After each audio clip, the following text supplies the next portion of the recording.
Hello everyone. बेटा यहाँ पर हम लोग chapter number 12 introduction to 3D ये टॉपिक करेंगे। यहाँ पर आप देखोगे कि X axis, Y axis and Z axis तीनों ही एक्सेस इन्वॉल्व हैं। ये टॉपिक काफ़ी सिमिलर है जैसे आपने 10th क्लास में इंट्रोडक्शन टू 2D किया था, राइट। अब देखो, जब मैं दो एक्सेस की बात करूँगा यहाँ पर, तो ये एक्सेस कुछ इस तरीके से बनेंगे और यहाँ पर ये 4 क्वाड्रेंट्स बनेंगे, ओके, लाइक दिस। लेकिन जब हम तीनों एक्सेस की बात करेंगे तो यहाँ पर टोटल 8 ऑक्टेंट्स बनेंगे, टोटल 8 ऑक्टेंट्स बनेंगे, राइट। ये ऑक्टेंट्स कैसे हैं? पहले तो एक बार कोऑर्डिनेट एक्सेस को हम समझ लेते हैं। भाई ये वाली एक्सिस आपकी पॉजिटिव एक्स एक्सिस है and this side is minus of X axis, this up side is positive of Y axis, this is minus of Y axis, this is positive of Z axis, this is negative of Z axis. Now in octants के नाम हम कैसे रखेंगे ये इनके science के ऊपर depend करता है, राइट। तो यहाँ पर इस रूल को देखो, अगर तीनों कोऑर्डिनेट पॉजिटिव हैं तो ये फर्स्ट ऑक्टेंट को बिलोंग करेगा। मतलब आप देखो कि आपका जो फर्स्ट ऑक्टेंट है ये इस ग्रुप को बिलोंग करेगा, that is you can visualise आपके तीनों एक्सेस यहाँ पर पॉजिटिव होने चाहिए। अगर आपका एक्स एक्सेस नेगेटिव आता है, वाई और जेड आपके पॉजिटिव आते हैं, तो ये सेकंड ऑक्टेंट होगा, मतलब ये वाला बैक साइड वाला, this you can see, this will be second octant, this here will be first octant, right। अगर आपके पास में x axis, y axis and z axis, x axis, y axis आपके नेगेटिव है, z एक्सेस आपका positive है, मतलब ये बिलो नीचे वाला, देखो आप इस तरीके से विजुअलाइज कर लो, ये नीचे वाला third quadrant, third octant you can say. Then similarly आपका x यदि पॉजिटिव है, y नेगेटिव है एंड z फिर से पॉजिटिव है, तो ये बिलो वाला, okay, this will be the fourth quadrant. अगर हम फिफ्थ क्वाड्रेंट पे आते हैं, आपके x and y should be positive and z should be negative. तो x positive, y positive and z negative, तो ये जो फर्स्ट क्वाड्रेंट मैंने बनाया था इसके बैक साइड वाला this will be the fifth octant, उसके बगल वाला यहाँ पर this will be the sixth octant, इसके नीचे वाला this will be the seventh octant जो थर्ड के पीछे है, और फोर्थ के बगल और फिफ्थ के नीचे this will be the eighth octant. तो इनके एक बार सिंबल्स हम चेक कर लेते हैं, क्या क्या साइंस होंगे, negative, positive, negative for the sixth octant, X negative, Y positive, Z negative, और सेवंथ ऑक्टेंट के लिए तीनों ही नेगेटिव, एट्थ ऑक्टेंट के लिए X positive, Y negative and Z negative, right. अब इसका हमारे पास यूज क्या है? सपोज अगर आपके पास एक पॉइंट आता है, the point is written as 2, -3 and 4 and examiner will ask कि ये कौन से ऑक्टेंट में है, इसका ऑक्टेंट वेरीफाई करना है। तो आपने सिर्फ इन साइंस को चेक करना है, एक्स पॉजिटिव है, वाई नेगेटिव है, जेड पॉजिटिव है, राइट। तो यहाँ देखो it is belonging to the fourth octant. Similarly अगर आपके पास में एक और लेटर ऐसे दिया है -1, -2 and then 3, now x negative है, y नेगेटिव है एंड z पॉजिटिव है, तो ये कौन से ऑक्टेंट में आ रहे हैं? You can see it is coming in the third octant. तो ये चार्ट आपको मेमोराइज करना है। नाउ गाइस हम बात करेंगे कि देखो अगर आपके पास में x एक्सिस, y एक्सिस और z एक्सिस, देखो ये तीन कोऑर्डिनेट्स हैं, ये इसी पैटर्न में लिखे जाएंगे। अगर आपके पास कोई कोऑर्डिनेट ऐसे लिखा है 0, अल्फा, बीटा, अल्फा मतलब कोई भी नंबर होगा, बीटा मतलब कोई भी नंबर होगा, तो ये बेसिकली किसको रिजेंबल कर रहे हैं? ये YZ को रिजेंबल कर रहे हैं। तो इसका मतलब ये हुआ कि ये पॉइंट YZ प्लेन के ऊपर लाई करेगा। ये मैं कुछ एडिशनल बातें आपको बता रहा हूँ। अगर इसी तरीके से एक लेटर लिखा है, एक नंबर लिखा है, कोऑर्डिनेट लिखा है अल्फा, 0, बीटा, तो कौन कौन से नंबर नॉन जीरो हैं? X और Z, तो मतलब ये XZ प्लेन के अंदर लाई करेगा। Very interesting. और इसी तरीके से यदि अल्फा, बीटा एंड 0 लिखा है तो this point will lie in XY plane, right. Similarly अगर आपके पास ऐसे लिखा है x 0 0, तो ये पॉइंट देखो इसमें ओनली x एक्सिस है, बाकी y और z आपके 0 हैं, तो मतलब ये पॉइंट आपका लाई करेगा only on the x axis, मतलब ये पॉइंट यहाँ कहीं होगा, दैट इज अल्फा 0 0। अगर मैं अल्फा बीटा 0 की बात कर रहा हूँ तो ये पॉइंट यहाँ कहीं होगा, आपका बीटा रिजेंबल करेगा वाई एक्सिस को और अल्फा रिजेंबल करेगा एक्स एक्सिस को, तो this point should be alpha beta 0। तो इस तरीके से आप देख सकते हो कि it is lying on the X Y plane, ये वाला पॉइंट, और ये वाला पॉइंट आपका लाई कर रहा है on the x axis. Similarly यदि आपके पॉइंट लिखा है 0 alpha 0, it will lie on the y-axis, and 0 0 alpha, this will lie on z-axis.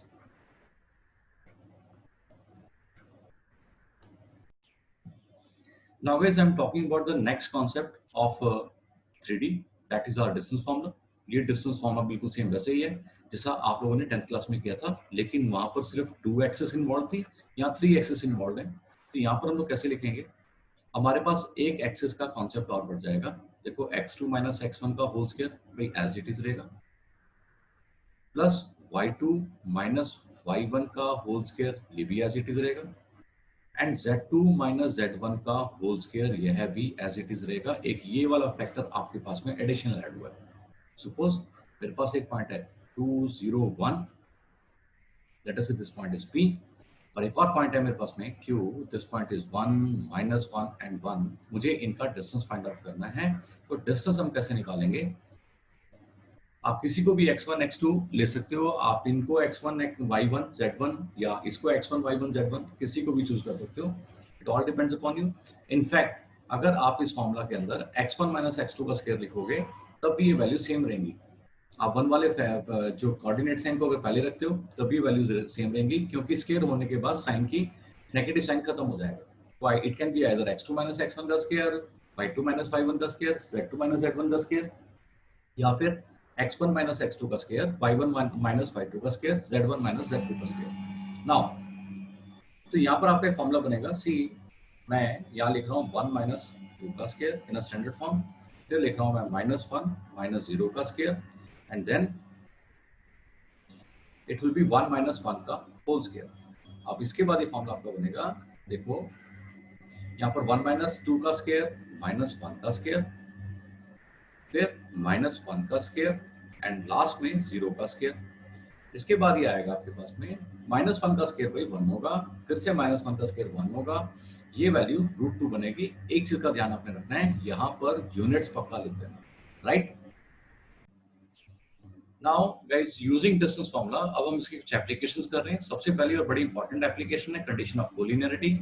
आपके पास 3 पॉइंट्स दिए होंगे A, B, C, और एग्जामिनर ये पूछेगा कि चेक करके बताओ क्या ये पॉइंट्स कोलिनियर हैं या नहीं, राइट। इसके लिए आपने कंडीशन लगानी है, आपने पहले ए बी का डिस्टेंस फाइंड आउट करना है। आपको पता है कैसे निकलेगा, दिस शुड बी योर, एक बार देख लेते हैं, x2 माइनस x1 का whole square plus y2 minus y1 का whole square plus z2 minus z1 का होल स्क्वायर। इसी प्रकार से आपने बी सी का डिस्टेंस निकालना है। जब आप BC का डिस्टेंस निकालोगे, it should be your x3 minus x2 का whole square plus y3 minus y2 का whole square plus z3 minus z2 का होल स्क्वायर। देन आपने A2C का डिस्टेंस निकालना है। आपने तीनों डिस्टेंस 1 by 1 फाइंड आउट करनी है, right. This should be your x3 minus x1 का whole square, y3 minus y1 का whole square plus z3 minus z1 का whole square.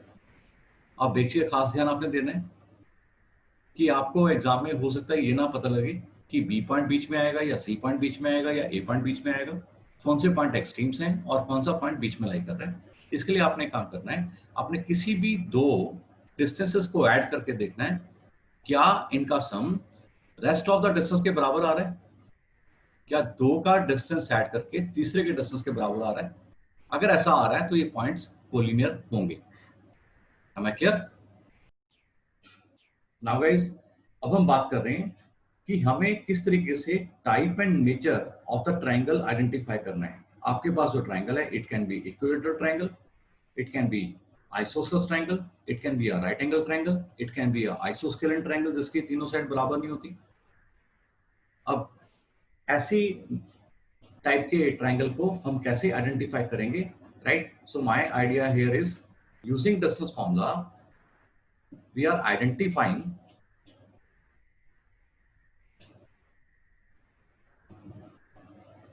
The type of triangle,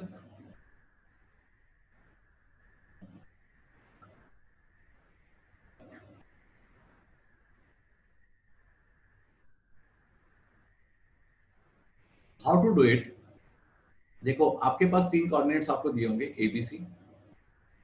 A definitely x1 y1 z1, b x2 y2 z2, c x3 y3 z3. आपने तीनों के distance निकालने हैं distance formula लगा करके, A B B C and A C. अगर आपके पास ये तीनों डिस्टेंस बराबर आते हैं, A B equal to B C equal to A C, तो फिर ये इक्विलेटरल ट्रायंगल होगा. It should be an equilateral triangle, right? दूसरी बात है कि अगर किसी भी दो साइड्स का स्क्वायर करने से, उनको ऐड करने से, यदि तीसरी साइड के स्क्वायर के बराबर आ रहे हैं, लाइक ऐसे, या फिर ए बी का स्क्वायर प्लस ए सी का स्क्वायर, देखो कोई भी पॉसिबिलिटी आ सकती है, या बी सी का स्क्वायर या फिर बी सी का स्क्वायर ए सी का square equal to A B का स्क्वायर आ रहा है. ऐसे केस में ये कंडीशंस हैं राइट एंगल ट्रायंगल की, राइट? लेकिन जब ये फर्स्ट कंडीशन होगी तो मैं एक एडिशनल पॉइंट आपको और बताता हूं कि angle B will be 90 degree. अगर यहाँ बी सी है तो आप बोलोगे कि angle A is equal to 90 degree, और जब यहाँ पर ए बी है तो आप बोलोगे कि angle C will be 90 degree, right? Now third case, अगर तीनों साइड्स बराबर नहीं हैं तो ये आइसोस्केलन ट्रायंगल होगा, और यू कैन से ओनली स्केलन ट्रायंगल होगा जिसकी कोई भी साइड बराबर नहीं. एंड फोर्थ केस, अगर ए बी बी सी के बराबर है but not equal to A C, या ए बी ए सी के बराबर है but not equal to B C, या बी सी और ए सी बराबर हैं but not equal to A B. कहने का मतलब है कि तीनों में से कोई दो साइड्स अगर बराबर हैं तो हम इसे आइसोस्केलस ट्रायंगल बोलते हैं, right? Which has two sides equal. Now guys, using distance formula अब हम बात करेंगे कि रेक्टेंगल, पैरेललोग्राम, रोम्बस, स्क्वायर, इनको कैसे आइडेंटिफाई करने. सबसे पहले हम बात कर रहे हैं रेक्टेंगल की. रेक्टेंगल में अपोजिट साइड्स बराबर होंगी, मतलब आपकी ए बी जो है it will be equal to C D, right? और बी सी जो है it will be equal to A D. लेकिन ये साइड्स आपस में बराबर नहीं होंगी, but A C is equal to B D. अगर ऐसा है तो दिस इज आर रेक्टेंगल. लेकिन अगर ए सी और बी डी ये आपस में बराबर नहीं है, so this becomes a condition for parallelogram.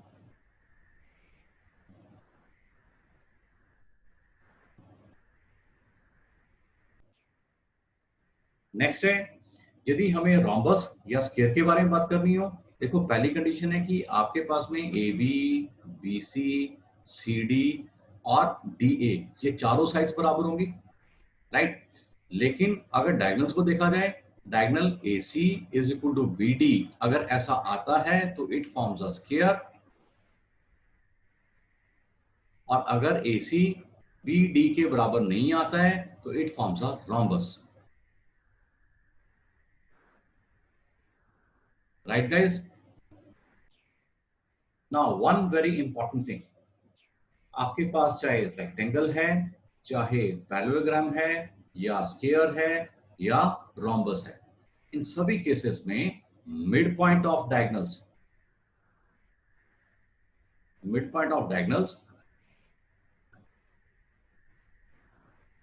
is always same. Right. अगर हम यहाँ पर बात करें, let us say there is a point P, यदि P AC का मिड पॉइंट है तो P B और D का भी मिड पॉइंट होगा in all the 4 cases, right guys. Now guys we'll be studying section formula, right. Section formula में क्या होता है, जब दो पॉइंट को ज्वाइन करने वाली लाइन के ऊपर एक थर्ड पॉइंट उन्हें एक पर्टिकुलर रेशो में कट करता है, राइट। इसको हम दो पार्ट में स्टडी करते हैं। पहले इंटरनल रेशो, आप देख सकते हैं कि यहाँ पर दो पॉइंट हमें दे रखे हैं A and B, they are joining a line, और इनके बीच में समवेयर बीच में एक पॉइंट है C जो इसे M/N की रेशो में ऐसे कट कर रहा है। जब हम M/N की रेशो की बात कर रहे हैं तो ये रेशो इस तरीके से आप आइडेंटिफाई कर सकते हो। लेकिन अगर आपका C पॉइंट एक्सटर्नली लाई कर रहा है, ऐसे केस में आपकी M/N की रेशो इस तरीके से कंसिडर होगी, M ये वाली रेशो और N ये वाली रेशो, राइट। अब एज यूजुअल मैं A के पॉइंट्स ले रहा हूं x1, y1, z1, B के पॉइंट्स है मेरे पास में x2, y2, z2, और C के पॉइंट्स यदि मान लें x3, y3, z3, तो जब मैं x3 की बात करूंगा तो x3 लिखा जाएगा, देखो आपने इस तरीके से मल्टीप्लाई करना है, m को मल्टीप्लाई करना है b वाले पॉइंट से, n को मल्टीप्लाई करना है a वाले पॉइंट से, right. So this will B mx2 plus nx1 upon m plus n। Similarly जब मैं y3 की बात करूंगा my2 plus ny1 upon m plus n। Similarly अब जब हम z3 की बात करेंगे, this will B mz2 plus nz1 upon m plus n, right guys। now यदि आपका C पॉइंट बाहर लाई कर रहा है और एक्सटर्नली कट कर रहा है, तो ऐसे केस में देखो एक बार इनके पॉइंट्स फिर से रिकॉल कर लेते हैं। A के पॉइंट्स बेटा x1, y1, z1 हैं, B के पॉइंट x2, y2, z2 हैं, C के point x3, y3 and z3 हैं, राइट। जब आपको यहाँ पर x3 लिखना होगा तो x3 लिखने का फॉर्मूला है mx2 minus nx1 upon m minus n। क्या आपने ये चेंज आइडेंटिफाई किया कि पिछले वाले केस में इंटरनल रेशियो में यहाँ पर प्लस था, अब यहाँ पर ये माइनस है। इसी तरीके से जब आप y3 की बात करोगे तो it should B my2 minus ny1 upon m minus n, and similarly z3, that is mz2 minus nz1 upon m minus n, right guys। now we are studying concept of midpoint।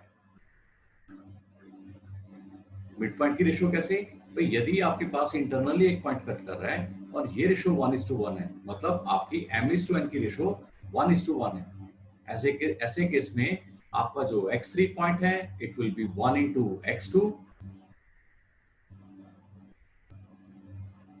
Plus 1 into x1 upon 1 plus 1। भाई अगर हम इसको ऐसे बोलें x2 plus x1 upon 2, right. इसी तरीके से y3 that should be y2 plus y1 upon 2, and z3 it should be z2 plus z1 upon 2। so this is the condition for the midpoint। now guys अब हम यहाँ पर बात करेंगे centroid of a triangle की। हमारे पास एक triangle है जिसके कोऑर्डिनेट्स यहाँ पर नजर आ रहे हैं A, B एंड C। भाई पहले तो हम ये देखते हैं कि सेंट्रॉइड किसे कहते हैं। Centroid is the point of intersection of medians. भाई मीडियंस कौन से होते हैं? मीडियंस वो पॉइंट्स होते हैं, वो लाइंस होती हैं जो सामने वाली लाइन को एक ट्रायंगल में 1:1 की रेशो में कट करती है, लाइक ऐसे, लाइक ऐसे। अब ये मैं किस रेशो की बात कर रहा हूं बेटा, जब आपने A से D को ड्रॉ किया तो ये B, D एंड DC ये 1:1 की रेशो है। इसी तरीके से जब आपने B से E की ओर ड्रॉ किया तो ये रेशो भी 1:1 है। एंड सिमिलरली जब आपने सी से एफ को ड्रॉ किया तो ये रेशो भी 1:1 होगी, क्योंकि आपने सामने वाली लाइन के एक वर्टेक्स से एक लाइन ड्रॉ करी जो सामने वाली लाइन को दो इक्वल पार्ट्स में कट कर रहा है।